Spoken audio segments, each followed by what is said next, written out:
Hi everyone, hoping that you all are doing fine and your studies are going well.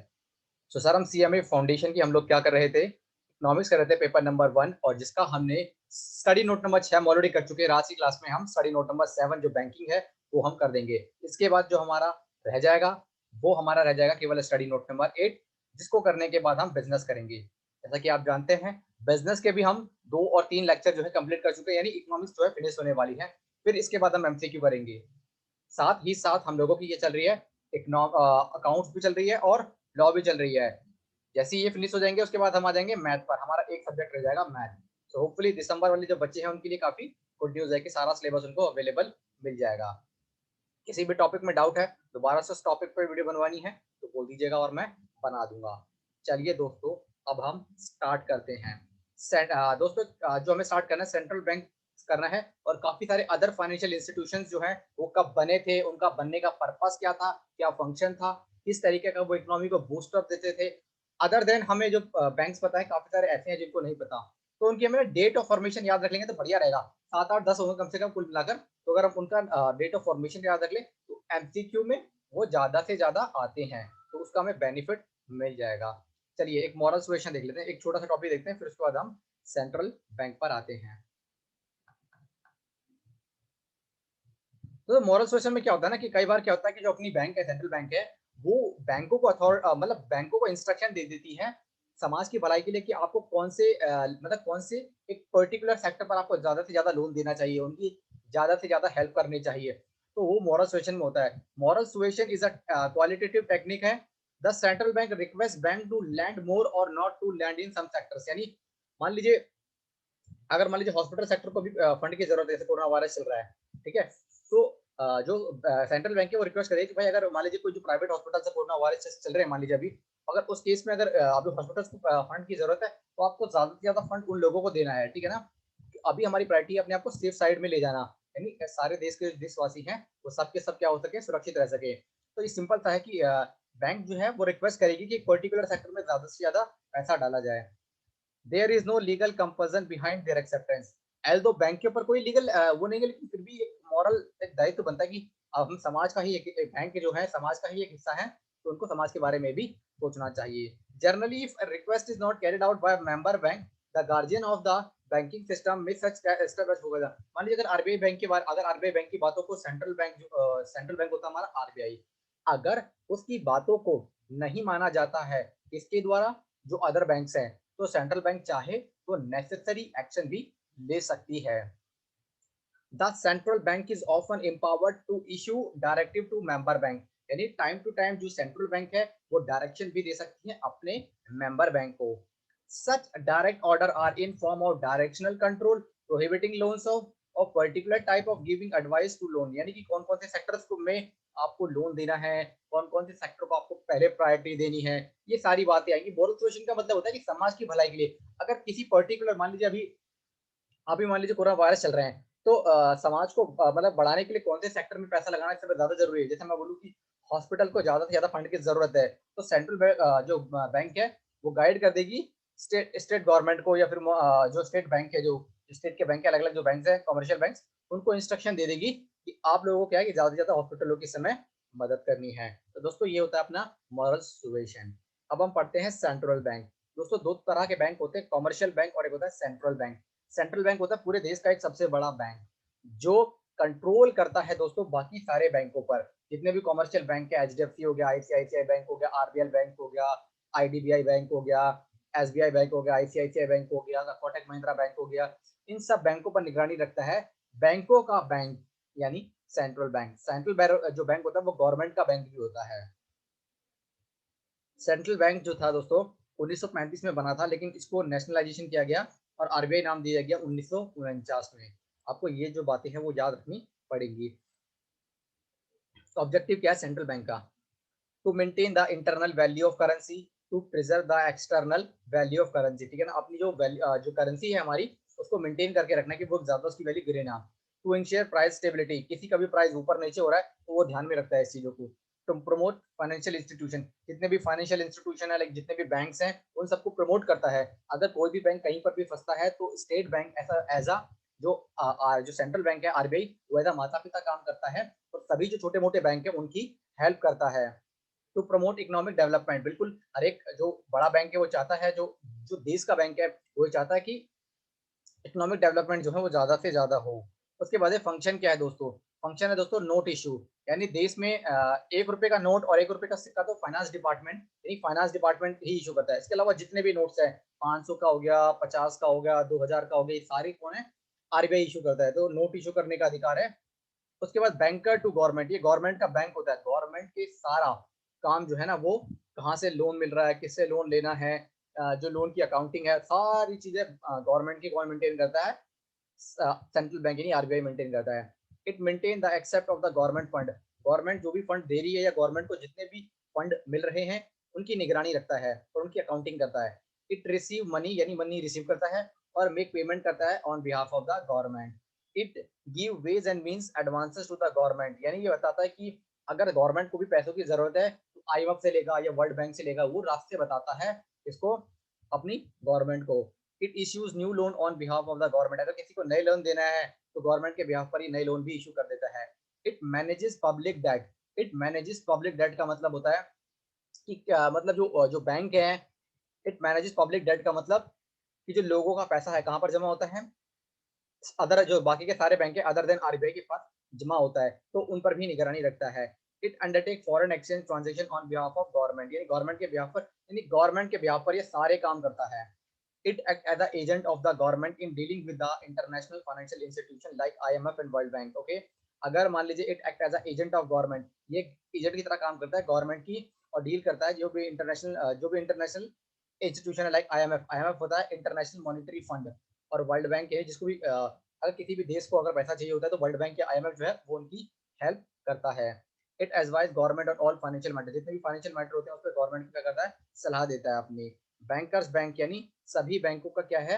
ये bank होता है। अगर कोई भी बैंक किसी भी समय अगर कोई परेशानी महसूस कर रहा है तो एज अ माता पिता, as a guardian, central bank यानी आरबीआई काम करता है और बाकी के छोटे बैंकों की वो क्या करता है दोस्तों? हेल्प करता है।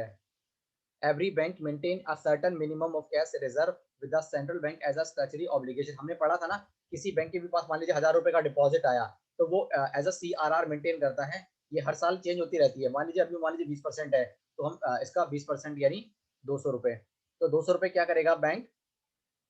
हजार इसका 200 रुपए, तो 1000 में से 800 रुपए जो बैंक होता है लोकल बैंक अपने पास रखता है, बाकी का 200 रुपए किसके पास जमा करा देता है? सेंट्रल बैंक यानी आरबीआई के पास जमा करा देता है। It serve as a lender of last resort, lender of last resort का मतलब होता है दोस्तों कि मान लीजिए जो जो लोकल बैंक है, जो लोकल बैंक है, जो कमर्शियल बैंक है, अगर मान लीजिए उनके पास पैसा सारा खत्म हो गया है और उनको कहीं और से पैसा नहीं मिल पा रहा है, तो उस केस में लेंडर ऑफ लास्ट रिजॉर्ट का मतलब होता है आरबीआई उस बैंक की हेल्प करता है। जैसे कि अभी प्रैक्टिकल एग्जांपल से हमने देखा, यस बैंक काफी परेशानियों का सामना कर रहा था, तो किसने हाथ थामा? आरबीआई। अगर कोई बैंक परेशानी का सामना करता है दोस्तों तो कौन उसका हाथ थामेगा? आरबीआई उसका हाथ थामेगा। This helps commercial banks to overcome the problem of liquidity and will be able to meet the demand for withdrawal even in times of financial stagnancy. It acts as a clearing house for the commercial bank. Okay, जो भी checks wax होते हैं कि कौन सा check clear होना है क्या नहीं होना, उसके लिए एक अलग सा डिपार्टमेंट बना देता है आरबीआई और उस पर निगरानी रखता है।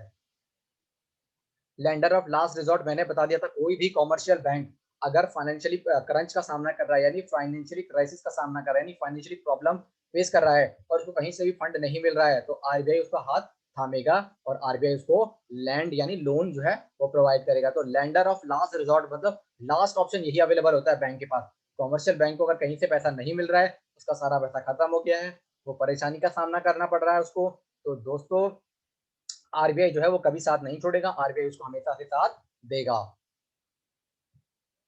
Controller of credit, controller of credit, controller of credit का मतलब कि जो पैसा की मूवमेंट हो रही है ना उस पर वो ध्यान रखता है अपना।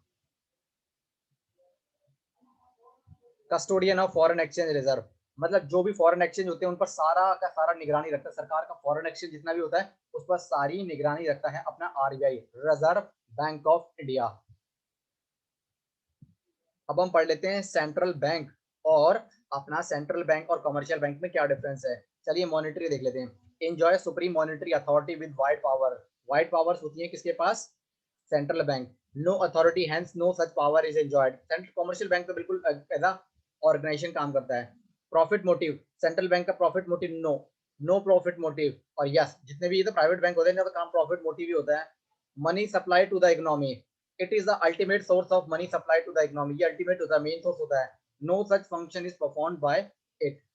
Service rendered, it act as a banker to the government. Okay, ये बैंक यानी हमारी जो सरकार होती है, केंद्रीय सरकार होती है, उसका क्या होता है, ये बैंक होता है। और it act as a banker to private industry, जो हम लोग प्राइवेट होते हैं ना वो, या फिर जो भी ये कंपनियां होती है उनका बैंक होता है ये। चांस ऑफ फेलियर, इसका नो, कोई चांस नहीं है इसका, यस और नो दोनों। हो भी सकता है, नहीं हो सकता, चांस हो सकता है फेलियर होने का, जैसे यस बैंक हो गया, है ना।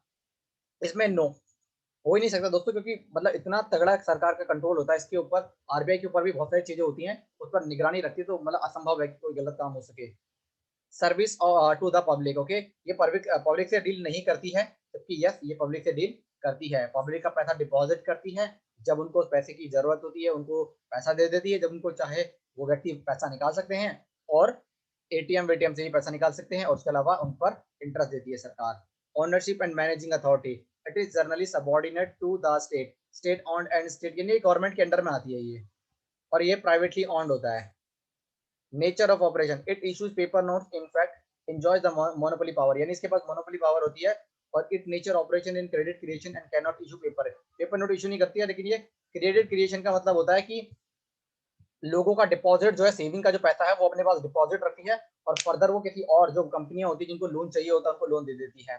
जो कस्टमर होता है उसको तो सेविंग पर इंटरेस्ट दे देती है, और जिनको वो लोन देती है बैंक, उनसे वो इंटरेस्ट चार्ज करती है। Basis of operation, the basis of cash money issued is gold and foreign reserve, यानी जो कैश जो हम जो बैंक जो आरबीआई जो है, सेंट्रल बैंक जो है, जो नोट छापता है वो नोट छापता है कि उसके पास कितना गोल्ड और फॉरेन रिजर्व अवेलेबल है। The basis of credit creation is cash deposit, यानी कितना उनके पास लोगों ने पैसा जमा कराया है।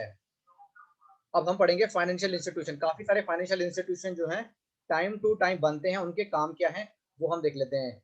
Industrial finance corporation of India, IFSI, इनकी डेट देख रहे हैं दोस्तों, एस्टेब्लिश हुआ था आईएफएसआई 1 जुलाई 1948। आईएफएसआई का पूरा काम होता है कि बड़े बड़े जो मोटे मोटे लोन होते हैं ना वो देता है बड़ी बड़ी कंपनियों को, 25 साल, 30 साल, 35 साल, 20 साल, लॉन्ग टर्म के जो लोन अगर किसी कंपनी को चाहिए होते हैं तो आईएफएसआई प्रोवाइड करती है। ये ध्यान रखना, एक नंबर में आ सकता है दोस्तों, 1 जुलाई 1948 को आईएफएसआई एस्टेब्लिश हुआ था। द मेन ऑब्जेक्ट क्या था, ग्रांटिंग लोन एंड एडवांस, यानी लोन देती है, लॉन्ग टर्म पीरियड के लिए देती है, 20 साल, 25 साल, 30 साल, 35 साल। Subscribing to the shares and debenture floated by industrial concern, okay, ये शेयर एंड डिबेंचर्स पे भी डील करती है, जो बड़ी बड़ी कंपनियां होती हैं उनकी। Granting loan in foreign currency, okay, foreign currency में भी लोन ग्रांट करती है, यानी लोन का मेन काम होता है इसका। Guaranteeing for different different deferred payment in respect import और कैपिटल गुड्स, जो इंपोर्ट और कैपिटल गुड्स होते हैं, इंपोर्ट और एक्सपोर्ट हो गया, उस पर अगर कोई भविष्य की पेमेंट भी करनी होती है तो वो भी हम लोग कर देते हैं। इसके बाद है एसएफसी, स्टेट फाइनेंशियल कॉर्पोरेशन, 1953 में बनाई है। एसएफसी एस्टेब्लिश हुआ 1953 में पंजाब में। अभी इस समय 18 एसएफसी काम कर रहे हैं। The main object of the establishment of SFC is to meet the requirement of medium and small scale industry in various. आपने देखा था कि जो ऊपर वाला था हमारा आईएफएसआई, आईएफ आईएफसीआई, ये क्या कहता है, लॉन्ग टर्म के लोन देता है, लेकिन जो एसएफसी होता है ये मीडियम और शॉर्ट टर्म के लोन देता है। इसके बाद आईसीआईसीआई, अपना आईसीआईसीआई बैंक कब बना था, 1955 में। ये एक प्राइवेट बैंक है। लोन देना, लोन लेना, लोगों का डिपॉजिट एक्सेप्ट करना, ये सब इसके काम होते हैं। कोई भी डाउट है तो आप पूछ सकते हैं। इसके बाद हमारा fourth, state industrial development corporation यानी SIDC, 1960। The main object of the establishment of SIDC to achieve the rapid industrialisation in the state present there work इतना ट्रेड इतना। इसका भी ये था, लोन देने का पर्पज ताकि इंडस्ट्री जो है वो ग्रो करे। UTI, unit trust of India, 1964 में बना, 1 फरवरी 1964 में हमारा UTI, unit trust of India. The main object of UTI is to encourage and mobilise the saving of community and canalise them into productive corporate investment. कहने का मतलब ये है कि भाई जो भी इनकी अपनी सेविंग्स है, वो अपनी सेविंग्स को क्या करते हैं, बैंक में जमा करा देते हैं, 2-3%, 4% का ब्याज मिल जाता है। कहता है कि भाई आप यूटीआई में इन्वेस्टमेंट करो, कॉर्पोरेट इन्वेस्टमेंट होती है, और आपको रिटर्न जो है काफी अच्छा मिलेगा। Mobilising the saving of the relatively involve small investor, जो स्मॉल इन्वेस्टर्स है उनको इंकरेज करता है कि वो अपने पैसे को इन्वेस्टमेंट करें ऐसा। Channelise the small saving into productive investment, okay, investment करते हैं और अच्छा रिटर्न उनको दिलवाते हैं। Distribute the large scale economics among small income groups, distribute the large scale economics, कहने का मतलब है कि छोटा छोटा थोड़ा थोड़ा पोर्शन लोगों से लेते हैं और उनको इन्वेस्टमेंट कर देते हैं एज अ बड़ा इन्वेस्टमेंट। और फिर क्या कर देते हैं, मान लीजिए इससे 100 रुपए लिए, इससे 200 रुपए लिए कर करके एक बड़ा कॉर्पोरेट फंड हो जाता है, उसको एक सही जगह इन्वेस्टमेंट करते हैं और इन लोगों को जो जिससे 100 रुपए लिए 200 रुपए लिए, इनको बड़ी बड़ी अच्छी अच्छी खासी रिटर्न मिलती है। ये भी प्राइवेट बैंक है, आईडीबीआई बैंक एस्टेब्लाइज हुआ जुलाई 1964 को। ये अपेक्स बॉडी होती है। 1976 तक ये सब्सिडरी था आरबीआई का, बट 1976 में इंडिपेंडेंट प्राइवेट बैंक बन गया ये। फंक्शन क्या है आईडीबीआई के, वो देख लेते हैं हम। It can establish the cooperation and coordination among the industrial financial units, जो भी कंपनियां होती हैं उनको लोन वोन प्रोवाइड करती है। आईडीबीआई जो ज्यादातर फेमस था कि एम्प्लॉइज के जो है सैलरी अकाउंट खुलवाते थे, उसके लिए काफी ज्यादा फेमस था ये। It provide the direct finance to industrial unit, अगर किसी भी ऑर्गेनाइजेशन को फाइनेंस चाहिए तो डायरेक्टली प्रोवाइड करते थे ये लोग। It save weaker industrial unit, जो वीकर इंडस्ट्रियल यूनिट होती है, जो कंपनियां होती है वीकर, जिनको फंड की ज्यादा जरूरत है, उनको फंड देती है। और डेवलपमेंट असिस्टेंट फंड है, उनको फंड देती है ताकि वो ऑर्गेनाइजेशन और आगे बढ़ सके। It assists in creation, expansion, and modernization of industrial unit under private. It assists in the creation, expansion, modernization of industrial unit under private sectors. It also provide export finance. It also provide the export finance, यानी export finance भी ये provide करती है। अब है import export exim bank, export and import bank of India 1982 में ये stabilise हुआ। 1 मार्च 1982 को ये स्टेबलाइज हुआ। मेन काम ये import और export से ही रिलेटेड ज्यादा था इसका। export rediscounting, refinance supply credit, bulk import finance, foreign currency pre-shipment credit, product shipment finance program, बाटा यानी business advisory technical assistance. Simple सा था, जो इंपोर्ट एक्सपोर्ट का जो उससे रिलेटेड फंड का मैनेज करना या फंड प्रोवाइड करना, ये ज्यादातर एक्सिम बैंक में हुआ करता था। नाबार्ड, नाबार्ड का मतलब होता है एग्रीकल्चर को प्रमोट करना, एग्रीकल्चर में काम करने वाले लोगों को हेल्प करना, ये काम करता है अपना NABARD. National bank agriculture and rural development 1982 यानी जुलाई 1982 में बना, ट्रैफी कार्ड की रिकमेंडेशन पे। अपेक्स बॉडी प्रमोट करती है एग्रीकल्चर को। It taking over the function of agriculture credit department of RBI and agriculture refinance development corporation. Simple सा है कि ये जो भी एग्रीकल्चर से रिलेटेड है उनको प्रमोट करती है। It provide all sources of free finance to the cooperative, commercial bank and regional rural bank.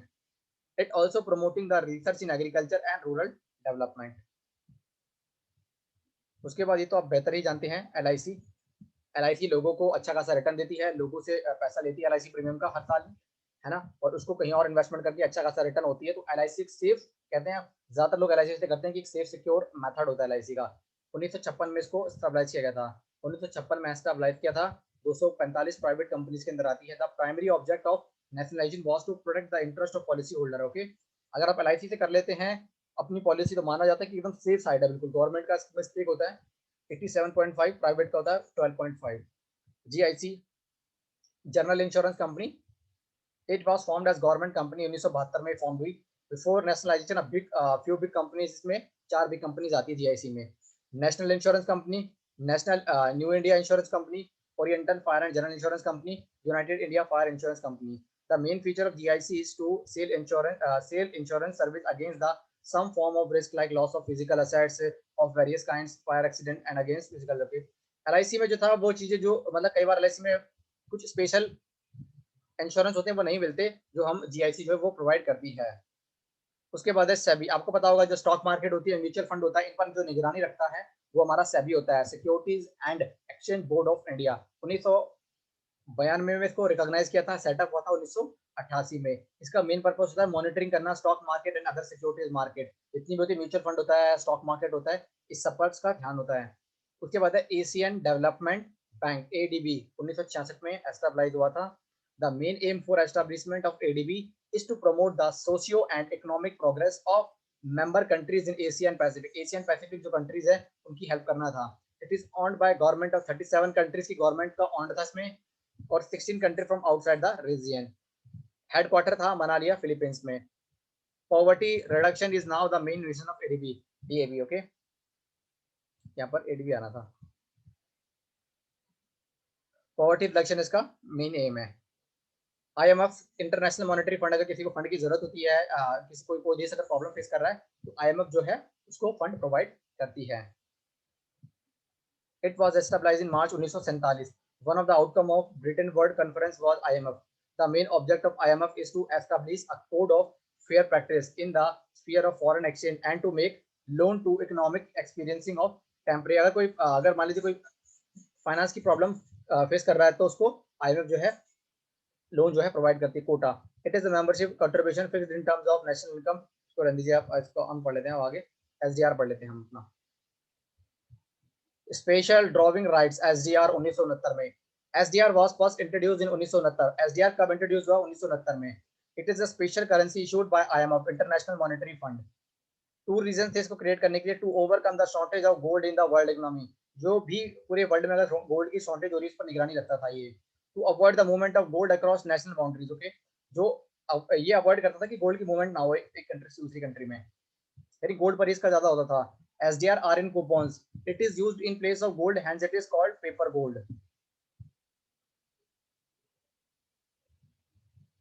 World bank establish हुआ 1947 जब भारत आजाद हुआ था।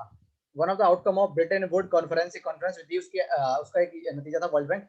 जो जो जो बड़े जो देश होते हैं अगर पैसे की समस्या से जूझ रहे हैं तो वर्ल्ड बैंक उनको लोन देता है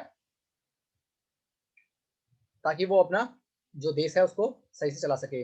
world bank is to help the reconstruction of the member countries among due to the second world war. जो सेकेंड वर्ल्ड वॉर हुआ था उसमें काफी सारे लोग जो देश थे वो कमजोर हो गए थे, उनको परेशानियों का सामना करना पड़ा था, तो उसलिए बनाया गया ताकि उनको रिकंस्ट्रक्शन कर सके, दोबारा से वो लोग देश जो है ऊपर खड़ा हो सके।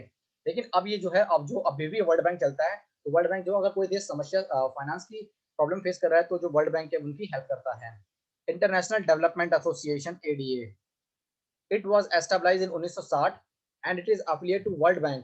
The main aim for establishment of IDA is to provide assistance to low development countries (LDC) whose per capita income is less than $500।